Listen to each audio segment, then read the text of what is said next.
Good afternoon, everybody. My name is Pam Lach, and I am the Digital Humanities Librarian at San Diego State University. My pronouns are she, her, hers, and I run our Digital Humanities Center, which is currently operating virtually.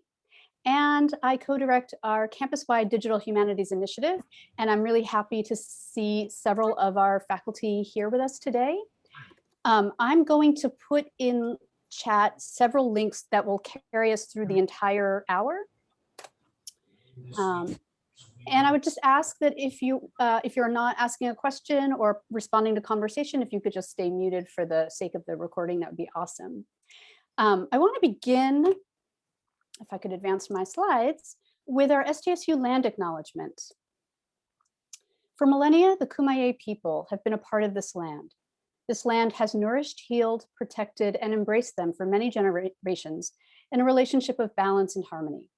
As members of the San Diego State community, we acknowledge this legacy. We promote this balance and harmony. We find inspiration from this land, the land of the Kumeyaay. And you can follow out that link if you'd like to read more or read the longer version of our land acknowledgement.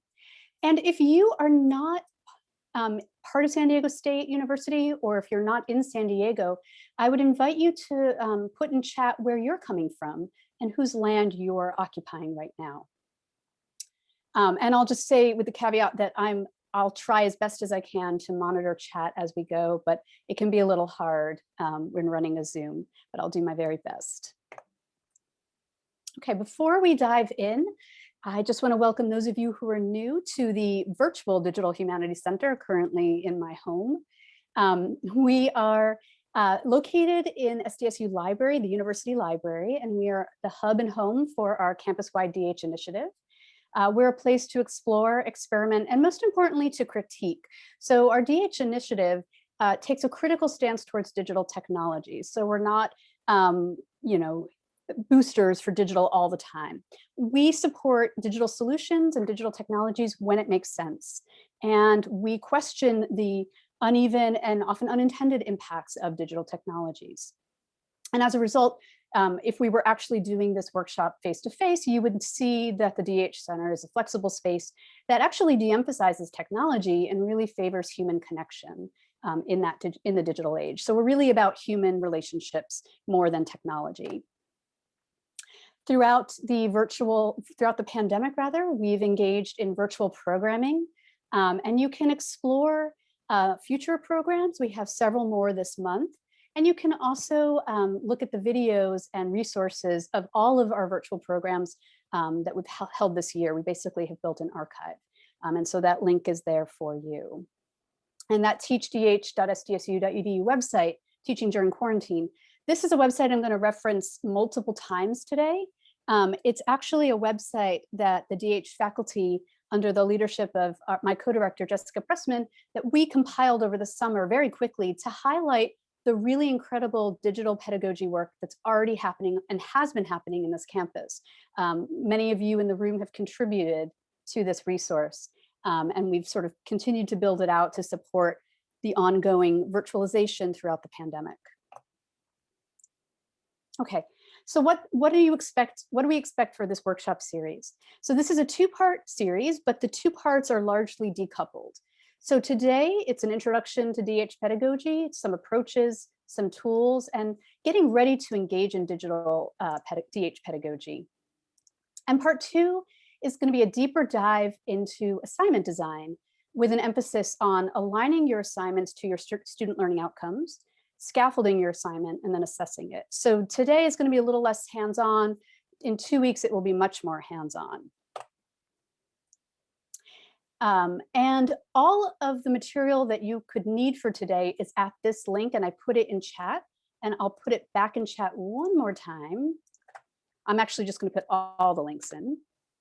It's easier for me to do that. This tiny URL takes you both to the slides, but also to a worksheet that you can download or copy to your own Google Drive if you use Google Drive.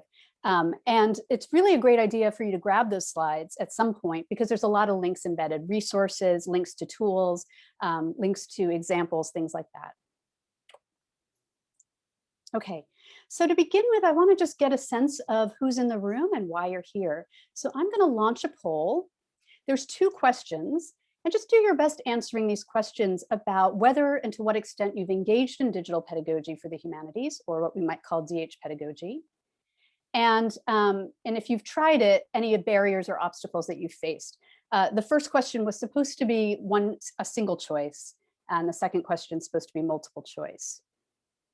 So just go ahead and take a moment, and we'll take a look. You can also, if you prefer, put in chat what brings you here today, or what you're hoping to get out of this session. And we may not be able to cover all the things today, but I'll definitely go through the chat and harvest it for the second workshop in 2 weeks. So it looks like everybody, I think, has voted. I would try to share the results of the poll, but I hardly fail at this every time. But essentially, let me try this. You may or may not see this. So 8% of you in the room have never tried DH pedagogy or digital pedagogy. 25% have dabbled. More than half have used it a lot. And 17% aren't quite sure if you've done it or not, which is cool. In terms of potential barriers, 58% said not enough time or it took too much time. 58% said my own knowledge or tech skills. 33% said a lack of support at my institution. 17% said unable to find an appropriate tool or approach. 8% the students didn't get much out of it, or that the students didn't see value in it. And again, another 8% who haven't tried it. So that's great. So I'm hoping that we can address some of those barriers in the course of these 2 sessions. Okay, so let's start by talking a little bit about what digital pedagogy means, particularly in a digital humanities context. And you're going to see me interchangeably say digital pedagogy and DH pedagogy. And really what I'm talking about is digital pedagogy in a humanistic context. So humanities disciplines, but also humanistic social sciences as well. So if folks want to either offer a possible definition in chat or by unmuting, and I'll just monitor chat and read what's coming in. We've got folks who are working with grad students who are either going to go the alt-ac or traditional route. Lots of interest in teaching, interest in learning new approaches. Anyone want to try offering a definition? Or is that why you're here?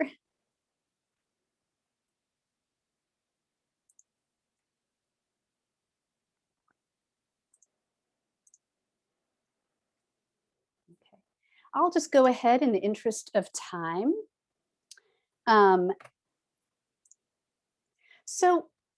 There's a lot of different ways we could define digital humanities pedagogy or DH pedagogy. We can think of it as a rich area of pedagogical practice that makes use of digital tools, platforms, and methods that both shapes and is shaped by emerging digital ecosystems.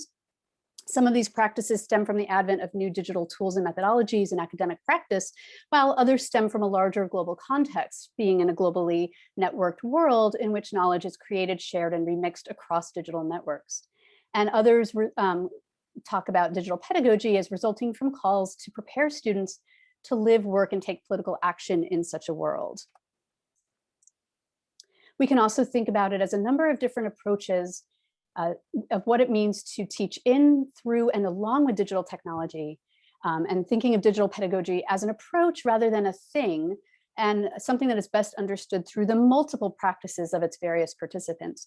And this definition comes from the Introduction to Digital Pedagogy in the Humanities, Concepts, Models, and Experiments, edited by Rebecca Frost Davis, Matthew K. Gold, Catherine D. Harris, and Genteri Sayers.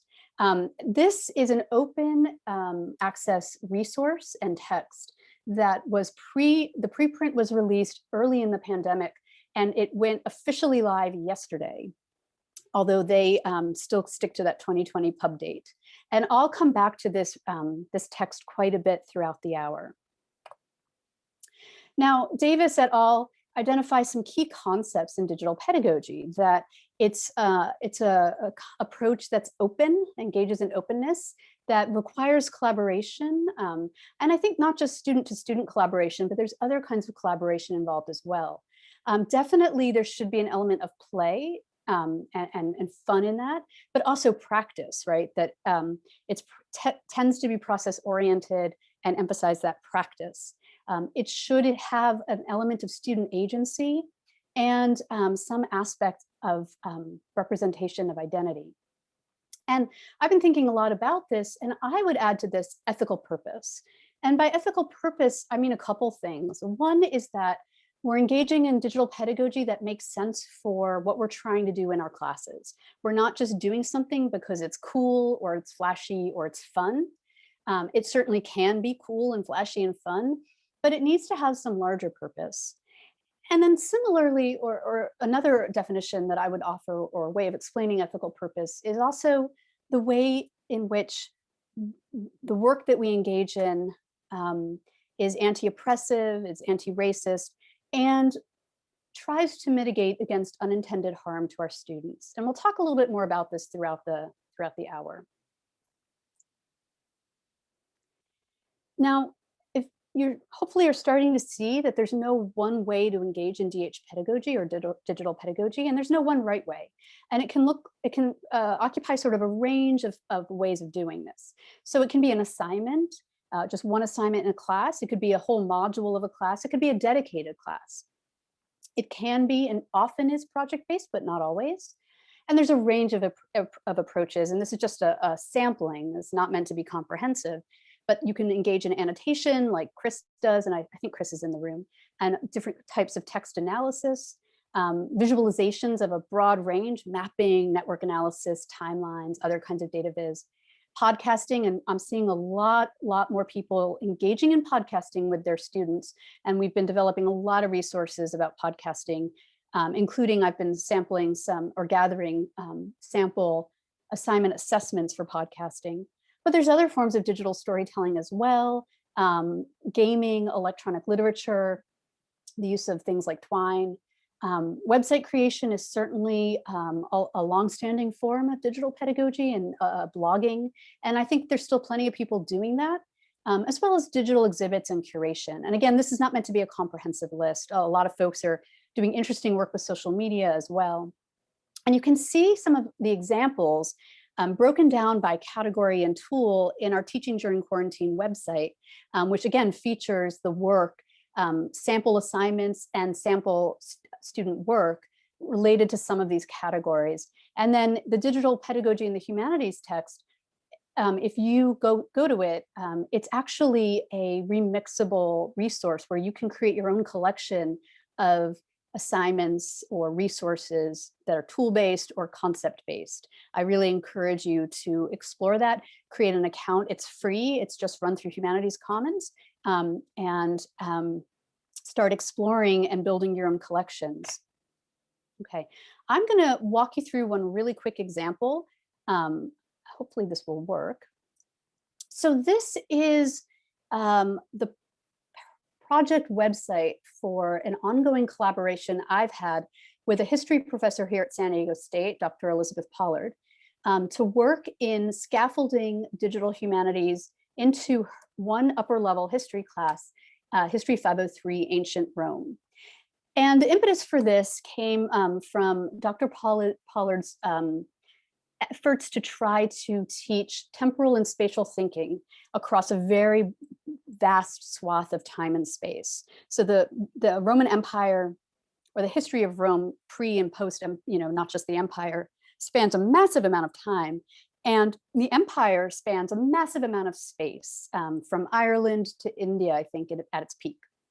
And so while it can be not as difficult to teach temporal thinking to students, spatial thinking and spatial history can be a lot more challenging, but the sheer space and span of the Roman Empire certainly has an impact on the way that things happened in the empire.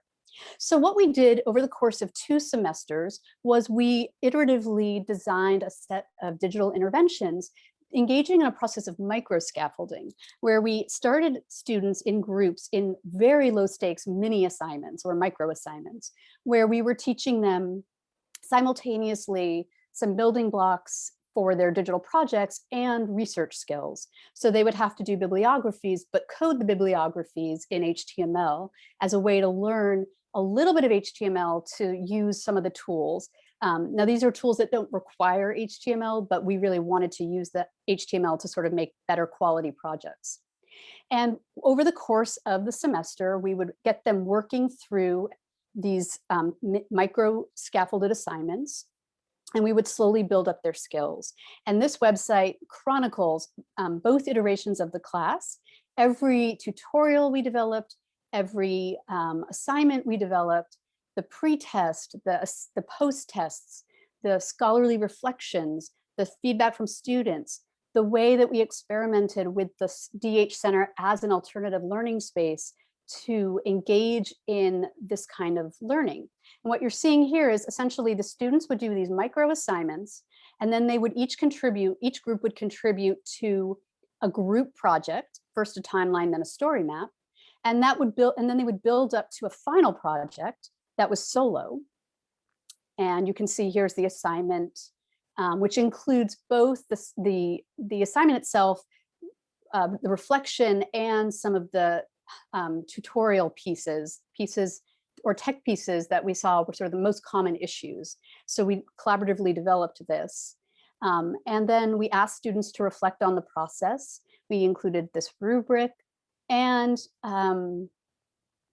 also we show some representative student projects, which I think might be the final link here. Yeah. So you can see some of the timelines and story maps that the students created. And in some cases, some of the images that they've embedded are no longer working, and that's okay. It's not our intention to show perfect projects, but to show a range of approaches and the kind of research that students were doing.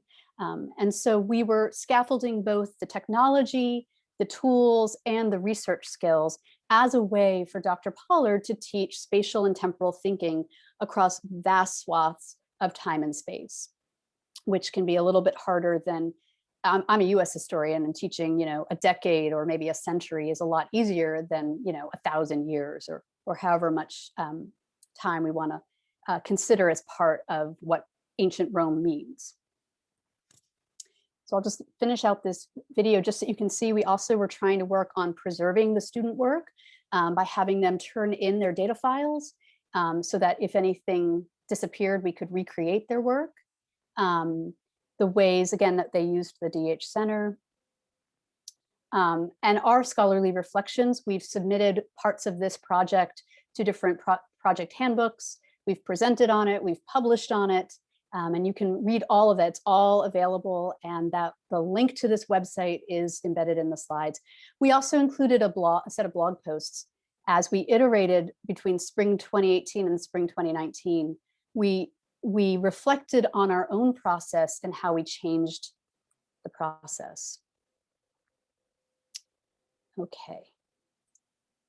Just go back to full screen there. Perfect.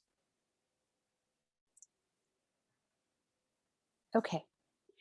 So that's just one example, and I encourage you to explore it when you have some time. It really covers sort of all the components of a really scaled up and integrated digital humanities project set of interventions. And I'll add that this class had about 50 students, and we were thinking about how to scale it. A lot of times, particularly DH classes that are so project intensive tend to be a lot smaller. And I'd never done a project at this scale or a class partnership at this scale with 50 students. And we've now done it twice, and we're going to do it again in spring of 2022. Which it sounds weird to say 2022. Okay, again, just a small sampling of tools based on different types of digital pedagogical approaches. This is not meant to be comprehensive, but you can see a whole bunch of different categories. If you go to the Teaching During Quarantine website, you'll actually see for some of these tools, a faculty point of contact or expert. So for instance, with Hypothesis, Chris Wary is our resident expert on Hypothesis. For Esri story maps, that requires, in our case, we have institutional licensing, and Harry Johnson over in the geography department is our guru for that, although I've worked with it quite a bit as well. Chris, you're an expert, not an enthusiast, in my opinion. Lots of stuff on podcasting that the DH Center and I have really developed, all sorts of really great tools out there. But of course, this is not a comprehensive list. And again, going into that digital pedagogy in the humanities, you can actually look for a whole range of different keywords and approaches to digital pedagogy and look at what other folks are doing and, you know, adapt what you see rather than starting from scratch. Okay. So now that we've talked a little bit of baseline, the rest of this workshop is going to be focused on a process for getting ready to engage in this kind of pedagogy. Before I dive into this, I just want to see if there are any questions about anything I've covered so far.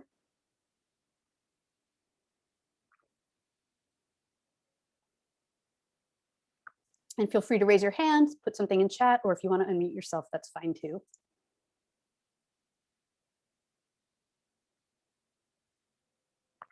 Gives me a second to catch up and take a sip of water.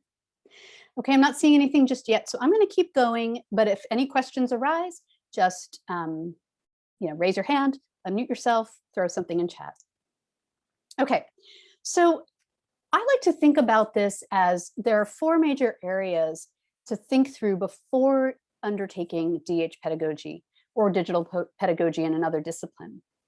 So first is to think through your goals. Then to think through your capacity and needs, then to actually think about your plan for teaching and learning, and then to think about how you're going to embed reflection into the process. And if you go to this tiny URL, .com/dhpedagogy 2021, you'll see that there's a worksheet available that really covers the same content. I'm sorry, I just want to make sure that the live transcript is still working. There's an option for live transcript. And I can't see it now, I apologize. I hope it's still working. At any rate, there's a worksheet that you can download as a Word doc. You can copy to your own drive, and you can actually use this for future planning. And what I would say is the intent of this workshop was really to get you thinking at the end of the semester about next year. So I want to emphasize that this is something that you can be thinking through the summer, even if you're not actively thinking about your teaching this summer. You know, think through these questions, have it kind of in the back of your mind, and then when you go to sit down and update or create your syllabi for the fall, many of you probably won't do that till August, that you can return to this and really work through some of these questions. Oh, great. Thanks for letting me know that the transcript is still working. I can't see it anymore, but I'm glad that you can as well. Okay. So let's dive into this, and you can either follow along on the slides, or if you want to pull up the worksheet and look at that, and it's pretty much the same.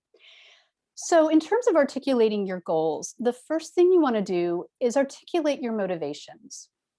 Why do you want to engage in digital pedagogy? And why do you want your students to engage in digital learning?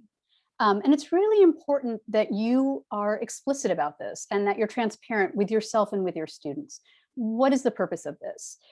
Are you trying to teach some sort of disciplinary methodology and you've tried it in other ways and you want to try to you think that using some sort of digital approach can really help you do that? Are you trying to help your students build up their digital literacy skills?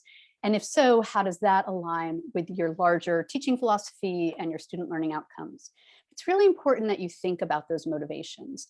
I've had faculty come to me in the past and say, I just think it'd be really cool to do this.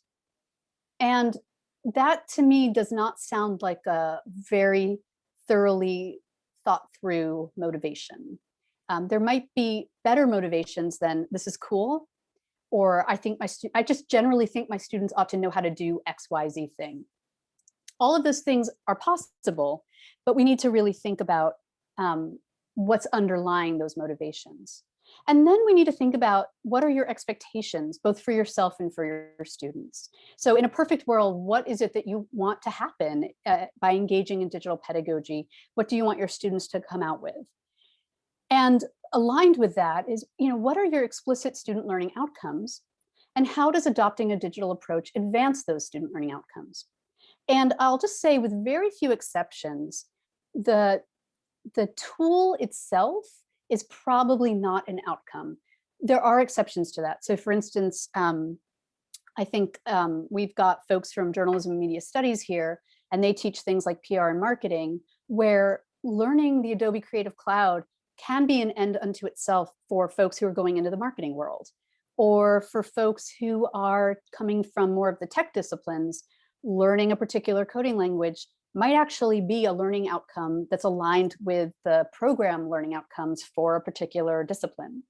But for those of us, if you're like me, if I'm teaching a history class or if you're teaching an English class, likely the tool or the platform in and of itself is not the outcome. And in fact, I was working with Dr. Jessica Pressman in the fall in a digital methods class for English, where we really de-emphasized the tools. And what she really wanted them to think about is the impact of the digital on an argument. And so the relationship of the interface to the content and the argument.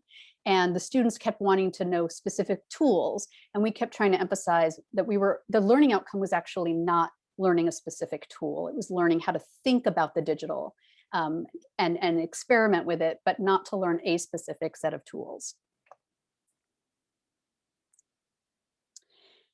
Then we need to think about our capacity and our needs. So thinking about your own digital experiences as a starting place. What experience and expertise do you currently possess? And if you don't have any previous experience and expertise, how are you going to plan to cultivate it? So one of the things I really loved about working with Dr. Pollard was that her motto was, I can't ask the students to do anything that I can't do myself. So she had a plan for how she was going to learn all of the tools and technology that we were going to be teaching together to her students.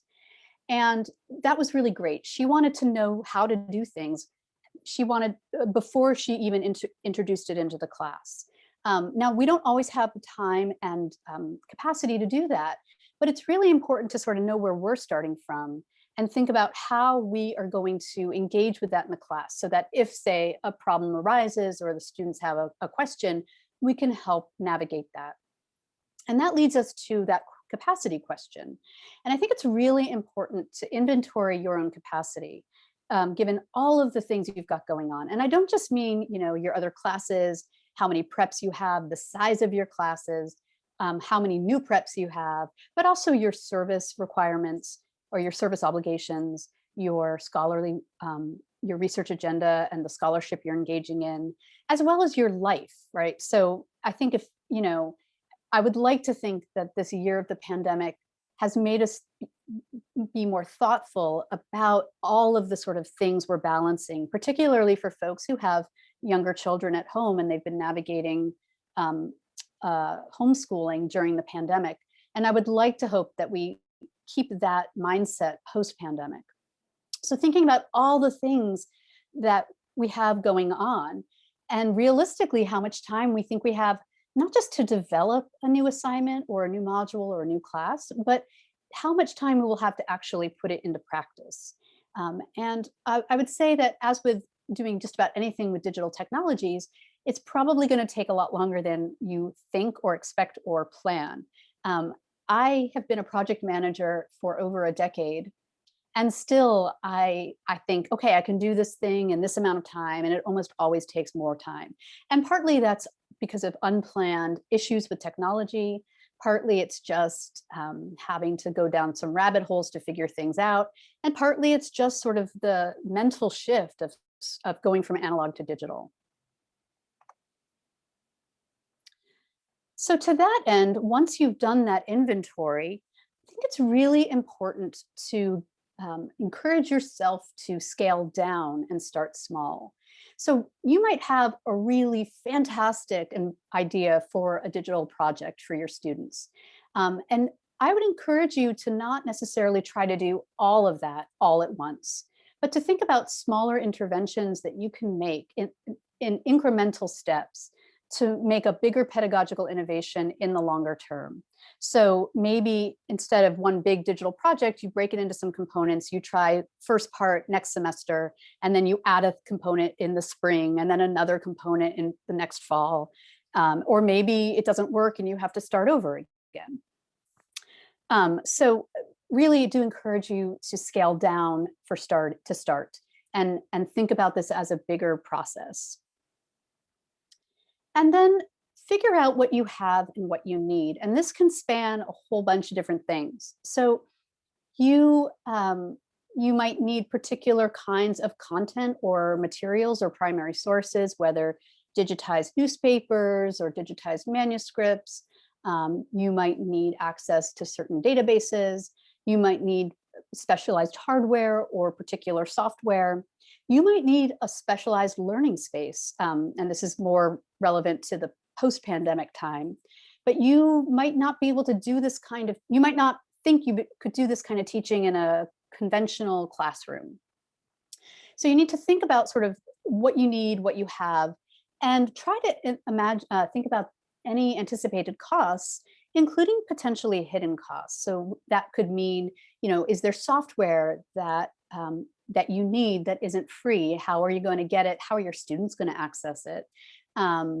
Are there particular databases that you need that maybe our library budget doesn't accommodate?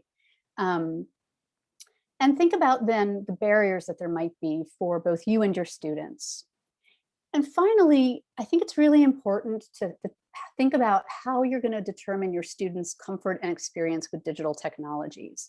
So it sort of amazes me that even though I think a lot of people have moved away from thinking about younger generations as digital natives, I still hear that a lot from people.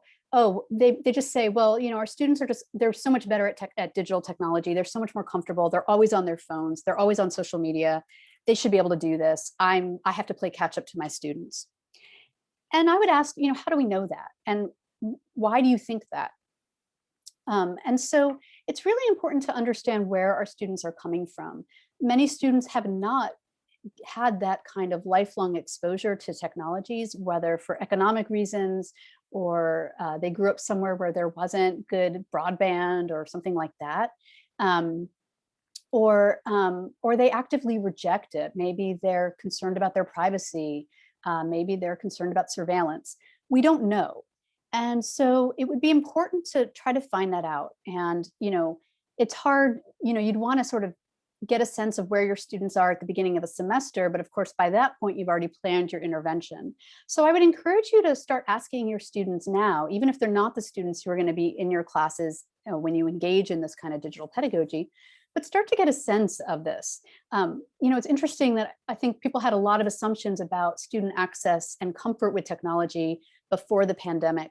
And we're still seeing a lot of students who don't have appropriate devices, don't have good appropriate learning spaces at home, don't have good internet connection, even with our campuses and likely your campus's efforts to provide students with everything they need to be successful in the pandemic.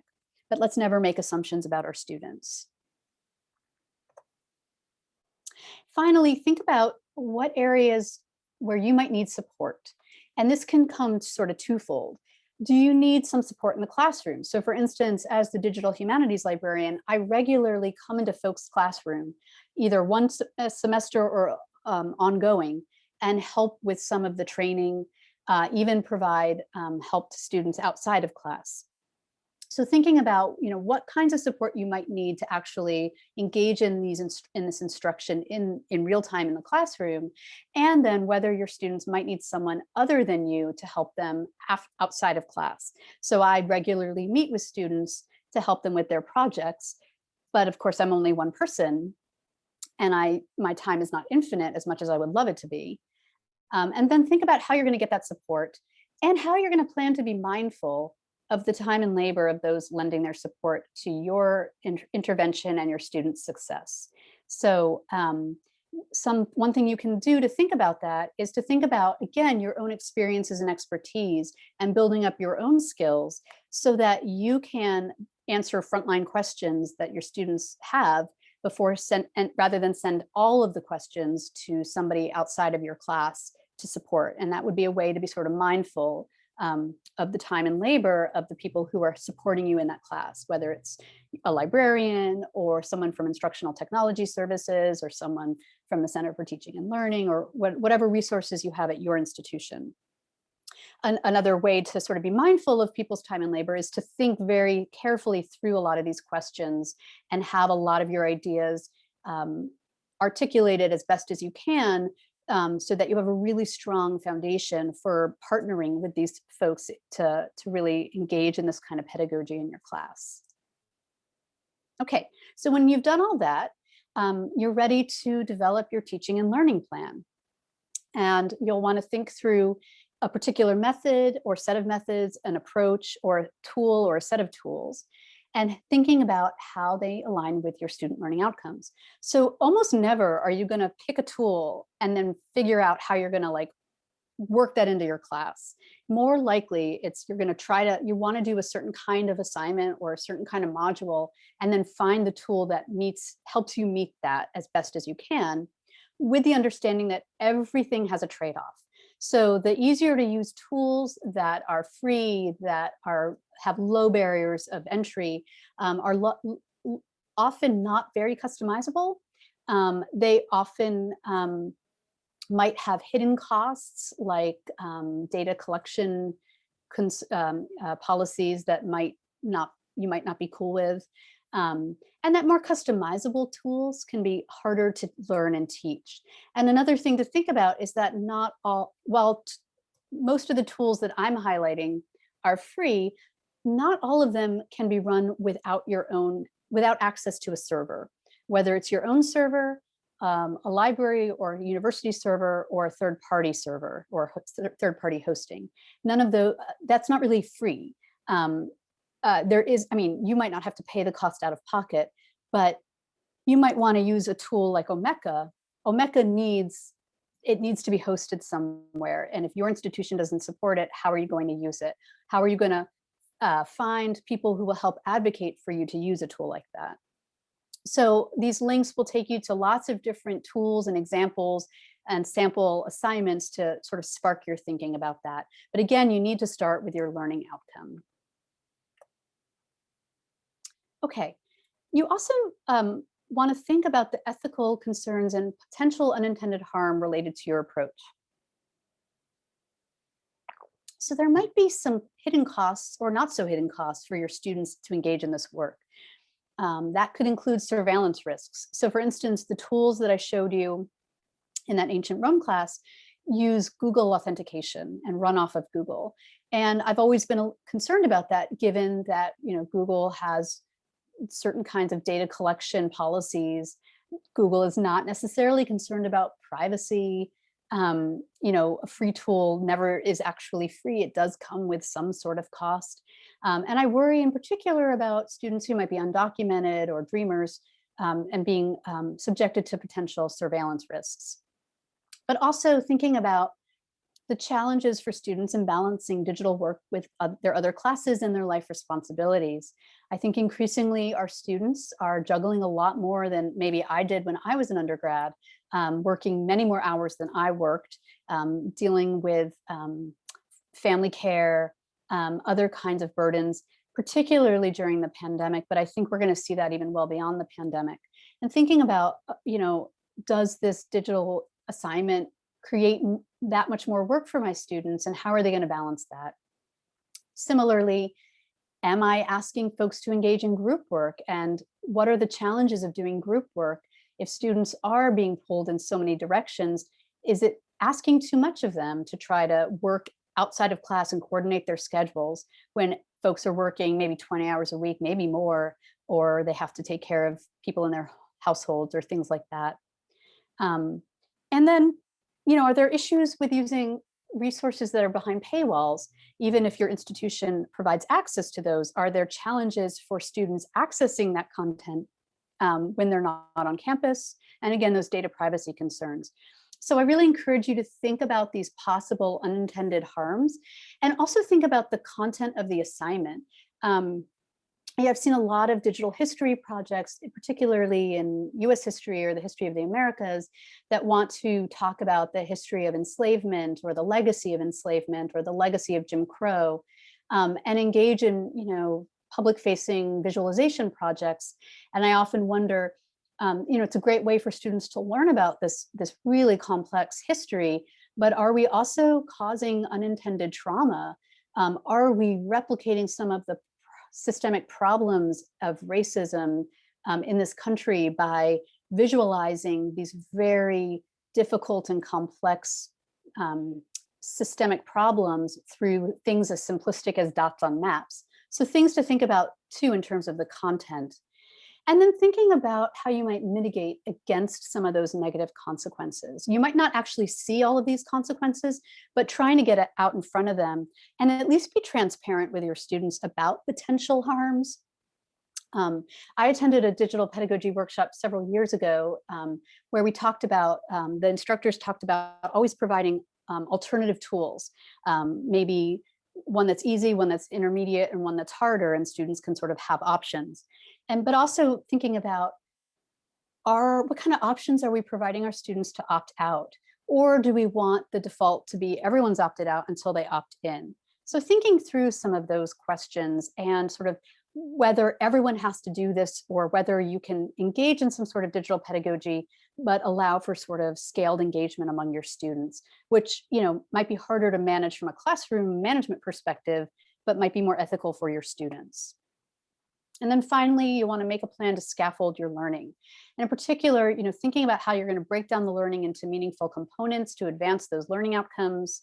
How are you going to balance teaching the content and the sort of disciplinary method with the technology?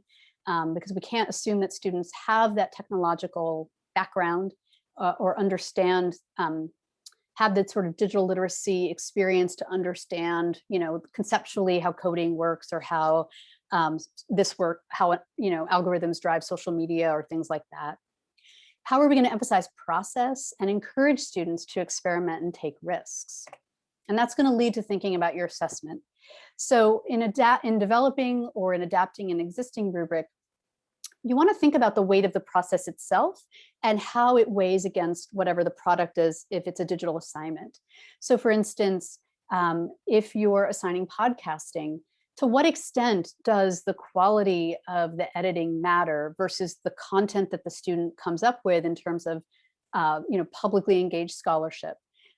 If it's a web design or a visualization, to what extent does the design and the usability and the aesthetics of it matter? And does that outweigh the learning itself? So thinking about how you can weigh things to reward experimentation, risk-taking in the process, and how you can avoid penalizing students who are less comfortable with digital approaches. So not everyone is starting at the same place with their comfort and experience with digital technologies. And some students might be, minoring in computer science or have done a lot of it in grade school or high school. And so they might gravitate towards more sophisticated project work and produce nicer looking stuff. But that doesn't mean that the students who are starting from a different starting place aren't doing as good or if not better work. And then, of course, you want to make sure you're communicating that rubric to your students on a regular basis. And finally, you want to build in opportunity for reflection.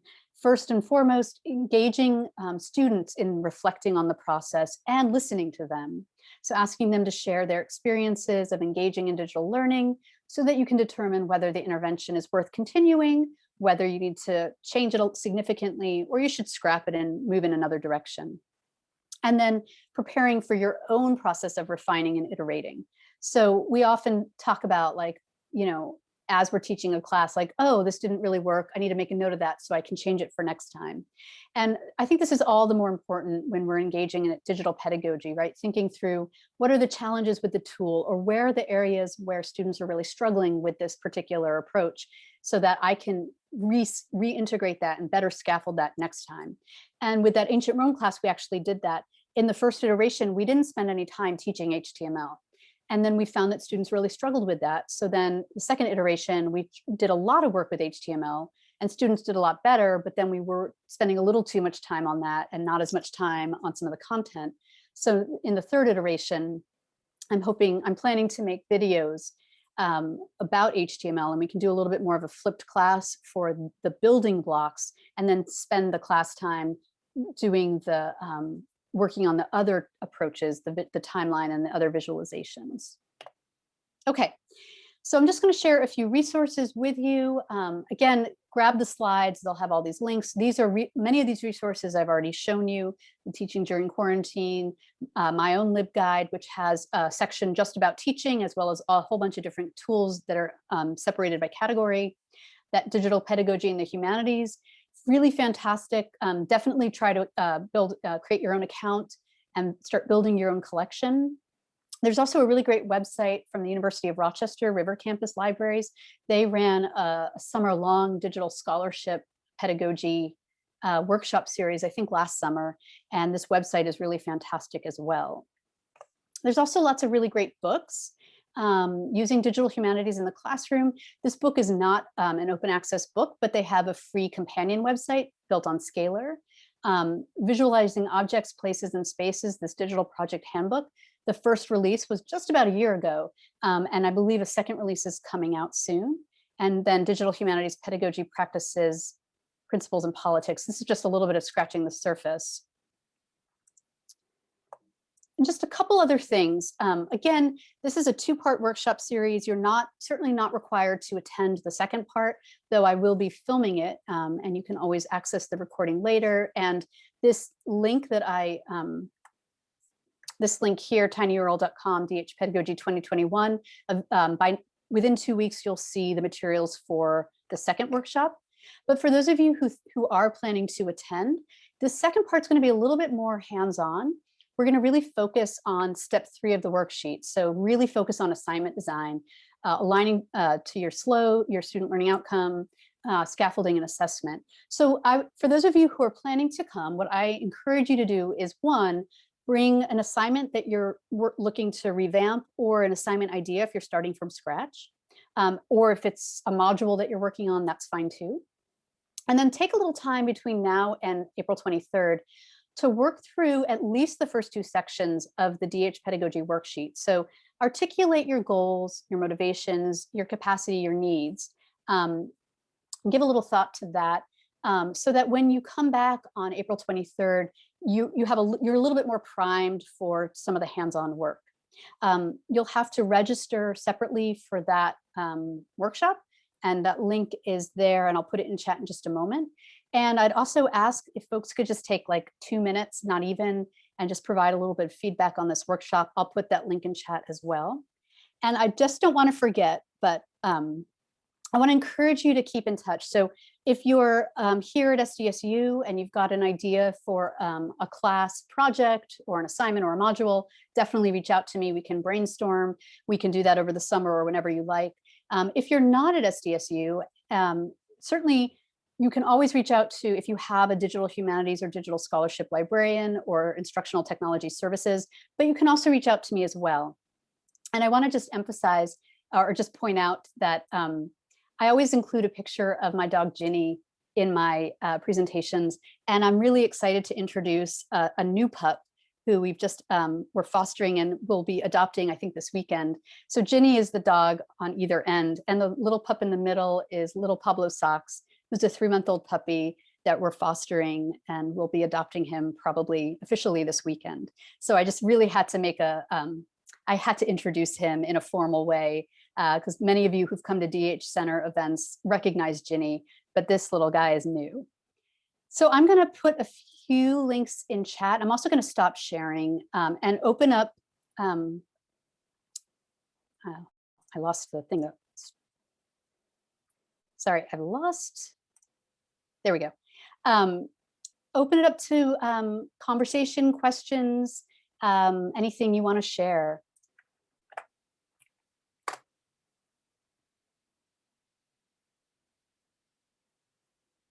I just want to make sure I didn't miss anything in chat.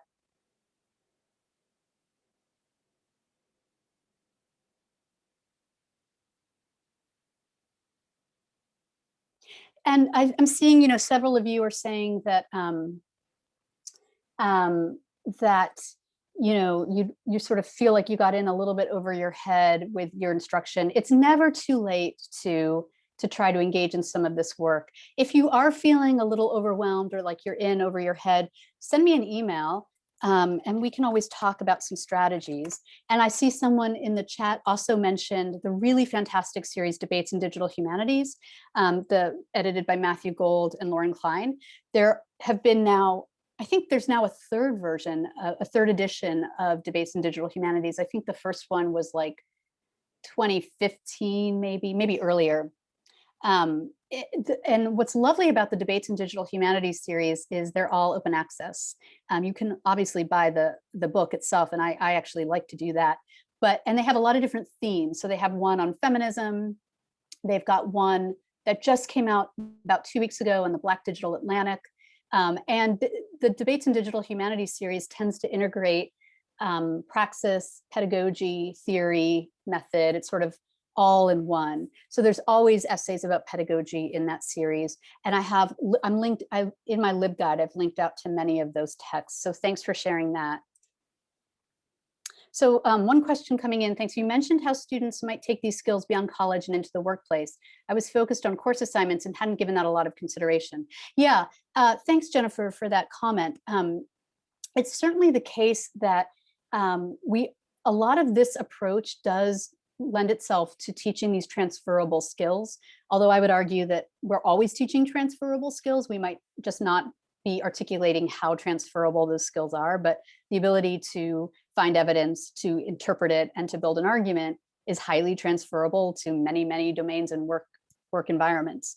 But in particular, digital pedagogy, I think, is a little bit of an easier sell to students in that respect. And in the ancient Rome class, we actually, in the final reflections that we asked students to produce, they would sort of talk about how they thought they might use it. And a lot of those students wanted to go on and be social studies teachers and talked about how they would use this in their teaching. And then we've also had students come back to us years later and tell us how in a job interview, they had, or in their resume, they had listed their digital project, like the link to it. And then they'd been asked it in an interview and talked about it. We had one student who was asked in an interview, she showed a network analysis project she did, and the company she was interviewing with asked, like, oh, could you show us how to do that? Like, could we hire you to, and that could be part of what you do? And that's how she got her first job out of college. So we are, helping prepare our students for a global marketplace and a technology-infused marketplace, most definitely. And that's a really lovely byproduct of DH pedagogy. And depending on your learning outcomes and your discipline, that might also be one of your learning outcomes, which is to prepare students to enter the world in a particular domain. So we shouldn't downplay that either. And that would be part of that transparent approach to teaching, where we're explaining why it is we're doing these things, so that it doesn't just come across as busy work or as just more things to do. So thanks for bringing that up. Any other questions or comments? I really want to be cognizant of everybody's time, so I don't want to keep you here just to keep you a full hour. I know technically we have 3 minutes, but I want to definitely be mindful of everyone's time. Pam, I had a question. I am a librarian at another CSU campus. We don't have a digital collections or a digital humanities librarian. Do you have suggestions of ways to kind of tiptoe into this work without appropriate staffing? Yes. In fact, I've talked to another CSU librarian about just that sort of thing.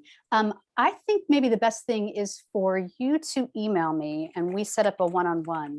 Oh, that'd be great. Yeah, I mean, usually a lot of this starts with a little bit of grassroots interest. A couple faculty who get together and are trying to do something, or some librarians who are getting together trying to do something.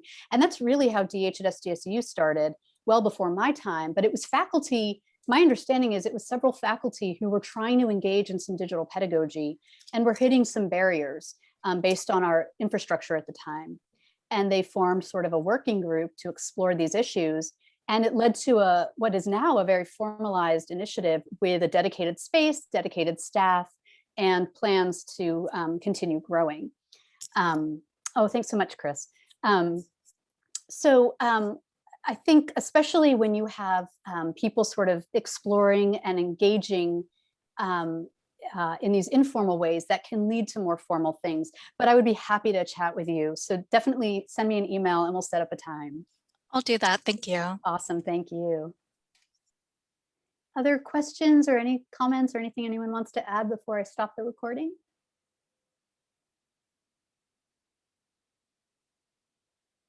Okay, well, wanting to be mindful of everybody's time on a lovely Friday, at least it's a lovely Friday here in San Diego.